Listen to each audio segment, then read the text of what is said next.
ఇప్పుడు మనం వంకాయ కర్రీ ఎలా చేయాలో చూద్దాం. ఇది చాలా సింపుల్‌గా అండ్ టేస్టీగా లోకైనా, చపాతీలోకైనా, రోటీలోకైనా చాలా టేస్టీగా ఉంటుంది.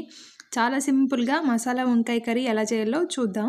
ఓకే. మీరెలా చేస్తారో అనేది కూడా కామెంట్ చేయండి. ఫస్ట్ అయితే ఒక బాండీ పెట్టి ఆయిల్ వేసి పోపు దినుసులు వేసిన తర్వాత వంకాయలు ఇంకా టమాటోలు వేసి ఫ్రై చేసుకోవాలి. అందులోనే కరివేపాకు కూడా వేసుకోవాలి. ఉప్పు, కారం, పసుపు, అల్లం వెల్లుల్లి పేస్ట్ కూడా వేసి బాగా ఫ్రై చేసిన తర్వాత మనకి కావాల్సినన్ని వాటర్ వేసి మూత పెట్టి మీడియంలో పెట్టి కుక్ చేసుకోవాలన్నమాట. అప్పుడు మనకి వంకాయలు బాగా కుక్ అవుతాయి. ఈ విధంగా వంకాయలు కుక్ అయిన తర్వాత మనకి పల్లీ పొడి ఉంటుంది కదా, అది వేసి బాగా మిక్స్ చేసుకోవాలి. ఇలా బాగా మిక్స్ చేసుకున్న తర్వాత మళ్ళీ ఒకసారి మూత పెట్టి సిమ్‌లో పెట్టి బాగా కుక్ చేసుకోవాలి. అప్పుడు మనకి వంకాయ లోపల వరకు బాగా కుక్ అవుతుంది అండ్ గ్రేవీ కూడా చిక్కబడుతుందనమాట. సో, అందుకే సిమ్‌లో పెట్టి బాగా ఉడికించుకోవాలి.